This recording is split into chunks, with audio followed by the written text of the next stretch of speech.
Have you ever sat at your job and thought, what if I just got up and left? Tell that horrible boss to take this job and shove it. Have you ever wanted to just walk out? What about burnout? Well, that's exactly what I did, but I didn't just quit. I left my 25-year corporate career to ride motorcycles and tell your story. Daytona Beach, Florida, where you can actually drive onto the beach. Rick Fairless, a legend of his own, introduced me to Richard Rollins, Mayfield, Kentucky, Southeast Missouri, beautiful city of Knoxville, Tennessee, Gulf Coast of Mississippi, Florida coast in the Tampa Bay area, Orange County Choppers, Roadhouse and Museum, talking to Paul Tuttle Sr. himself. But make no mistake, this is not a show about motorcycles or even about me. Instead, I travel across the country to meet the people who use their passion for motorcycles to make their communities stronger, safer, and better. This is Biker Dad.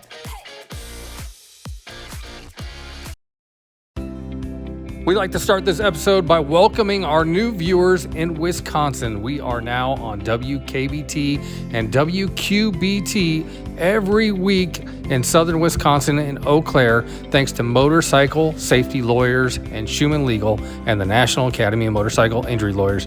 And that's where we're going to start off this week's episode 2. If you don't live in Wisconsin, this is probably what you think of frozen tundra. But in the summer, it's beautiful, green, and lush, and that's when we got to visit on a ride from Woodstock, Illinois to southern Wisconsin, all for a great cause. So that's where we get started. Let's roll. Hi, my name is Chris Best. I left my 25-year corporate career to ride motorcycles and tell stories. And this episode, that adventure brings me and my allergies to Woodstock, Illinois, just outside of Chicago, where bikers are rolling out big time to help veterans in need and doing it by using dogs.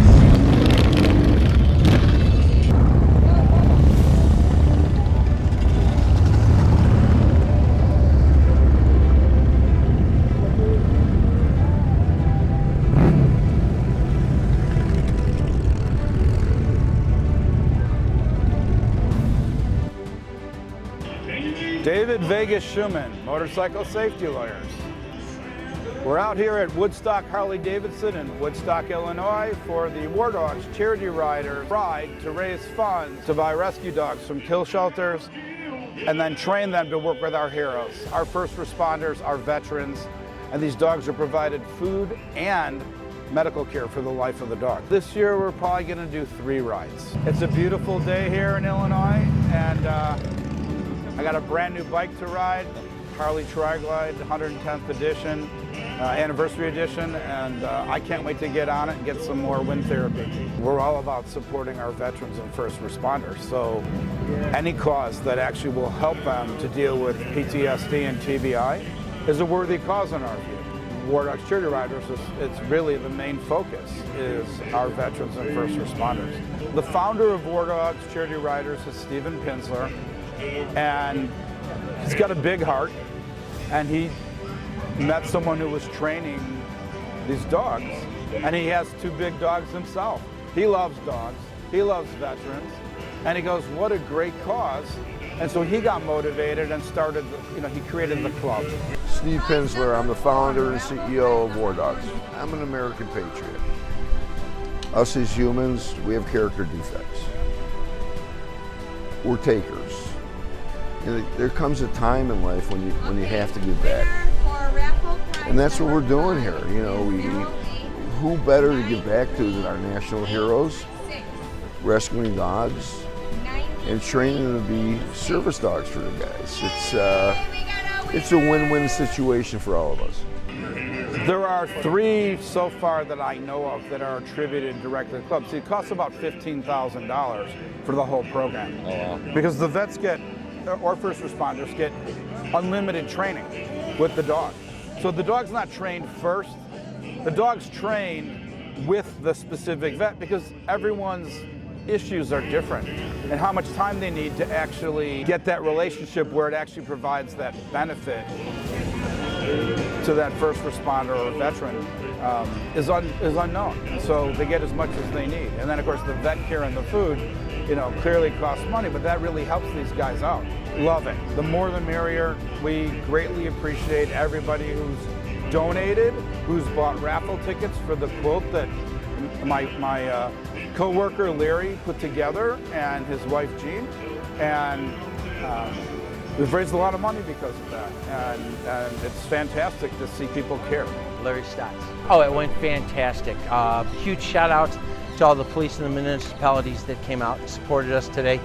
So many different groups that played such an important part. To my team, I have a fundraising team that supports me and has backed me up. Woodstock Harley Davidson, Doug Jackson, our president, motorcycle safety lawyers for the banners and the posters and constantly posting stuff on the internet, and the list goes on and on. I mean, it's fantastic. And all these fantastic people that have showed up here today. Oh, this community in our state is strong. We're a family that stands with, behind, and by your side. And these guys come from all over the state to support this, and you can count on that in Illinois. Our first year we had 28 bikes. I mean, you see what support we have this year. There's probably 300 bikes out there. These guys put their life on the line for our freedoms and way of life, and to pay them back for that, particularly when they're suffering, is the least we can do. Some of the Vietnam vets, they haven't been out of their basements in years. You hook them up with a service dog, they just get back into life.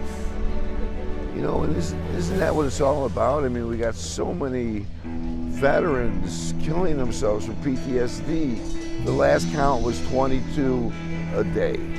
And our government really does nothing for them. And so hopefully we can raise $15,000 this ride, hopefully more the next ride, hopefully more the ride after that. So if we raise 50 grand, we save 3 lives. This is a cause that's very dear to me and very dear to my volunteers.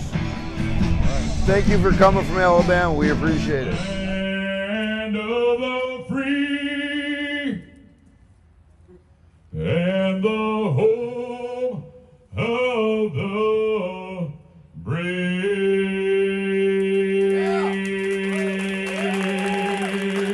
A few months before our adventure into southern Wisconsin, I actually met the War Dogs on the road, hundreds of miles away from home, on a mission to help people they'd never met. Mayfield, Kentucky, a small heartland town torn apart like this because of a devastating tornado. Damage stretches for miles and miles and miles, and this is near and dear to my heart because I went to high school about 30 miles west of here in Missouri, and I have family about 20 miles east of here in Eddyville, Kentucky. I've seen a lot of bad stuff. There's even a wall up here, a memorial to all the people they've lost in this town. But I've also seen this. The best in people always comes out when the worst happens, and that includes bikers. Just look at all of these millions of toys in this school, and that's just the tip of the iceberg there too, of all the good that's being done. I talked to bikers from Florida, Alabama, and even Chicago, Illinois, who came all the way down here and all the way up here to help out. They're just a few of the people who've done that, of course.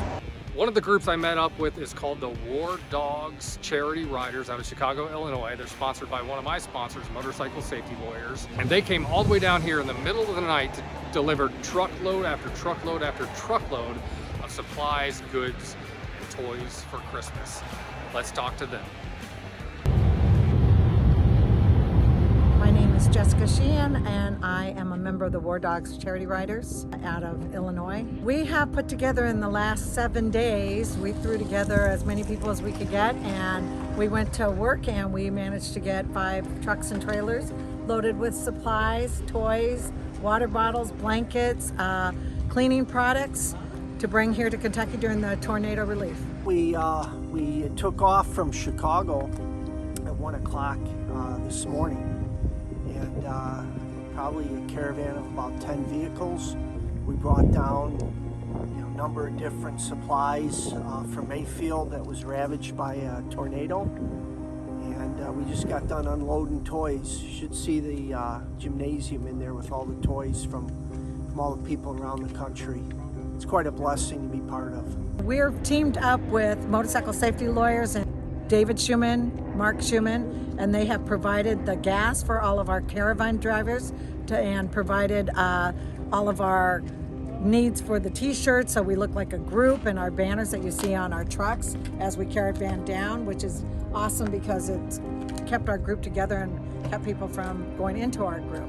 And then we're also sponsored by Doug Jackson and Woodstock Harley Davidson. They provided the meals for our 20+ caravan helpers to get all the toys and products and supplies that we've been collecting for the past 7 days. Most of us are fathers, brothers, we've got kids, you know, and if this happened in our community, we'd sure appreciate help throughout the country. Companies, vendors, manufacturers, people are just so giving. It's unbelievable. I'll walk into the store and I'll say, can I buy these for $5 a piece? And then after 20 minutes and I bring a flyer, they say, take 10 and take them home. Yeah, I mean, it's everywhere. The outreach is unbelievable from the people.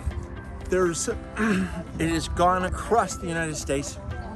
There are motorcycle groups and families and sisters and brothers that are packing up trailers in New Hampshire, New Jersey, Las Vegas. I've gotten money sent to stores to buy products from Argentina to be shipped to a Walmart store so someone else could pick it up. And this is all because somebody just posted, we need help. It just brings us back full circle that America, we can do what we can to stand up for the people that need us. And this community and everyone, our heart goes out to you. And we come back next week if we hit the stuff. I promise. We will be back in a month. We will be back. It takes a group of bikers, and we have gotten it done. Bikers are the most generous people with their time, with their energy, with their money, and this past week has just proven that above and beyond. Bikers often get a little bit of a stigma attached to them, and you know, we're doing it for the right reasons, and that's helping a community, and I think that'll show through pretty loud and clear. We're excited that we're able to help out.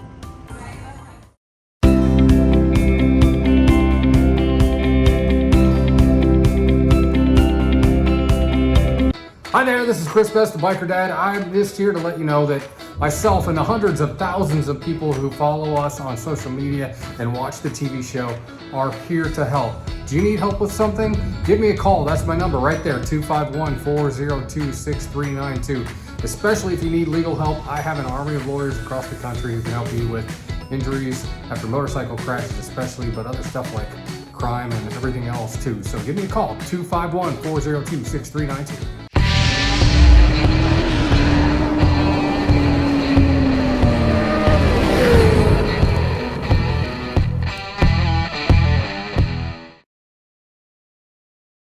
My name is Jessica Sheehan, and I am a member of the War Dogs Charity Riders out of Illinois. What Motorcycle Safety Lawyers does is they're there for you if you're in an accident, but most importantly is they have classes that you can take. When you take the motorcycle safety class, you learn how to help out a motorcyclist that goes down, and there's a lot more involved when a motorcyclist goes down, and that could be moving them off the road safely, where they're not going to get more injured or they're not going to get hit again or what have you. And then also how to remove a helmet properly, how to perform CPR should you need to do that, how to splint an arm or take care of a broken leg the right way.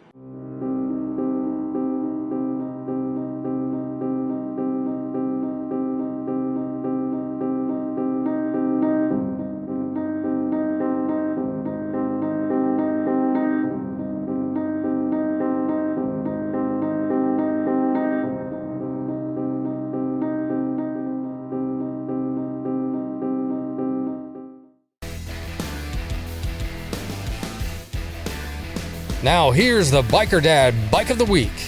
Bike of the Week. Bike of the Week. Bike of the Week.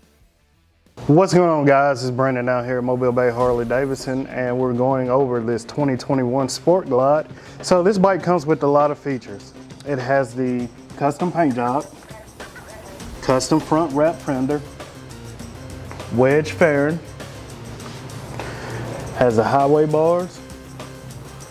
It has wireless Bluetooth setup. It has the 2-inch risers. It features you some pullback. It has 107 stage 2. which is my favorite combination. Also has the high flow air breather, S&S 2-in-1 exhaust, saddlebag guards, custom tour pack. Also has your screamer inside your tour pack. LED around back here, give it that custom look. Also has a flush license plate holder. Now let me show you guys what this thing sounds like.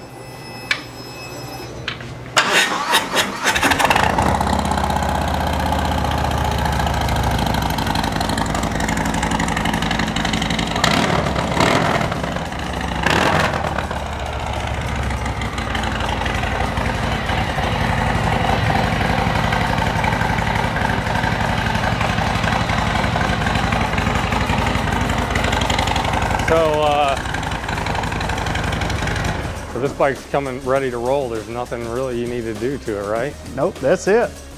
Sounds great, looks fantastic. Do me a favor and hit the brakes and the turn signals on that, because that's really cool. I love those LEDs.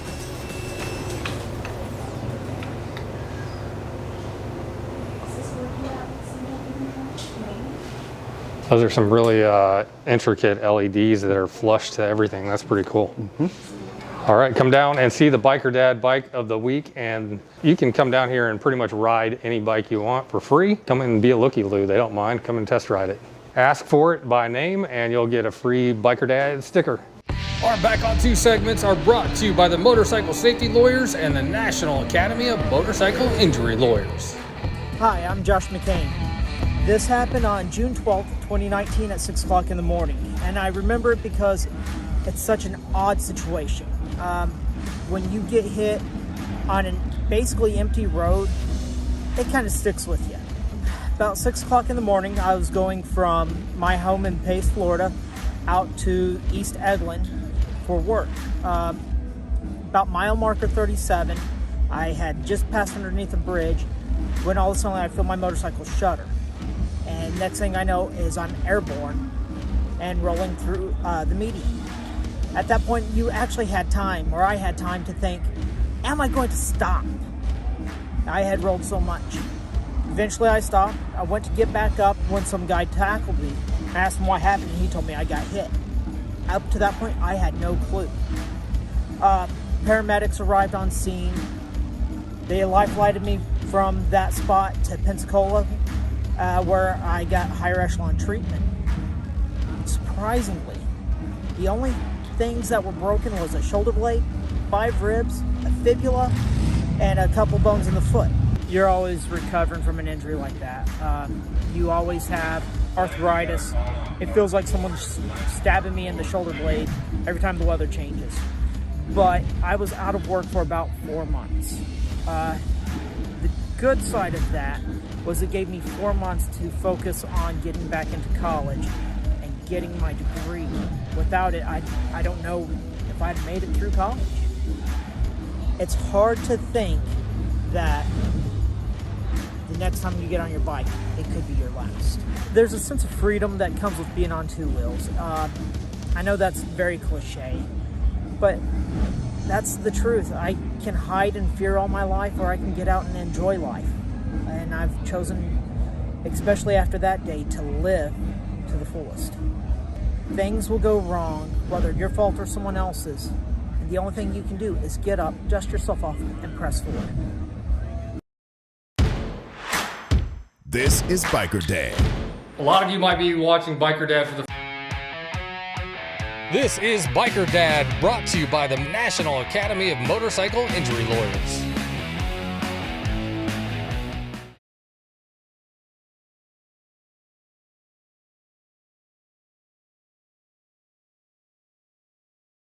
Now, this week's Biker Dad Tech Tip. Biker Dad Tech Tip. It's time for our tech tip, and we're here with Neil, Master Tech of Harley-Davidson. And Harleys are known for their brawn, but they also have a lot of brains, and we're going to be talking about the brains of their Harley-Davidson a little bit today. And so, Neil, tell us what's going on. All right, digital technician software is something that is at every dealership. It is Harley setup. It will control everything from the way your engine fires to the turn signals. Once you link up to it, it will have all the information for your bike. Once the vehicle makes the connection, it will pull up all of your vehicle's information. I can monitor every bit of the ECM, BCM, speedo data, left-hand control module. This tells me everything that's going on the bike. Next thing we have is, this is great for dealerships. All dealerships have them. But privateers are not going to have access to it. So the aftermarket has come up with this. It's called Techno Research. It does everything a Digitech does and a little bit more. One of the coolest things that we're able to do is if you've locked your vehicle and if you've lost the PIN, you can retrieve it with this software. This is the biggest thing guys are going bananas for, the Bluetooth and WIM. Now, when you activate this, you can't do it with the Harley stuff. This is your phone here. Apple CarPlay, you'll have all of the wonderful things from Apple. You're able to access messages and answer them on the fly without even having to pull out your phone. On the road in Pensacola, Florida, where we are celebrating the memory of a man who had a huge impact on the biker community here and really the community at large. For almost 20 years, this spot where I'm standing has been the site for one of the biggest annual motorcycle rides every year. The Make-A-Wish ride raises thousands of dollars and sent countless kids to get their wishes fulfilled. Sadly, the man behind that, Doug Barr, recently died of cancer, and today these people are all here to make sure his memory lives on, and so does that Make-A-Wish ride. I'm Nicky Bryant. I was one of Doug's best friends.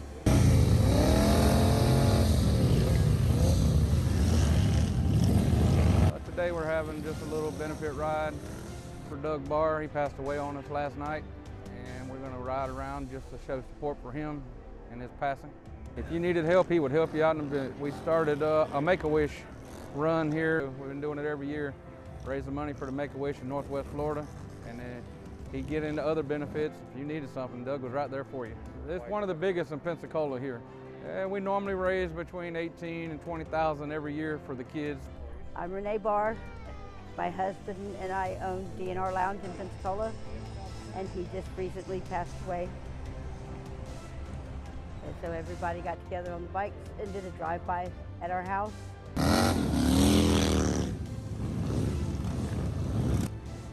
And it was awesome. I don't know how many bikes were here, but it was awesome. They were going to drive by the house and rev the engine to make my husband want to get up and get on his bike. But he passed away before they did it. But that was the whole point of it. And my friend Kelly set it up. She started calling people, and they were calling people, and they were calling people. He was diagnosed with cancer at the end of June, and he died last night. He was a great man. He, I don't know, he always said he was a pain in the ass, but I always said it didn't matter because I'll love you forever and a day. Not even a full day, because he didn't die till about 10:15 last night. And to have this many people show up at the last minute is overwhelming. I told him the reason he died before me was because he wouldn't stand here and let 500 people hug his neck. He'd go in the camper and hide. Well, we've done Make-A-Wish for 18 years. We're coming up on our 19th year, and he told me I had to keep it going. Even though he wasn't here anymore, I had to keep it going.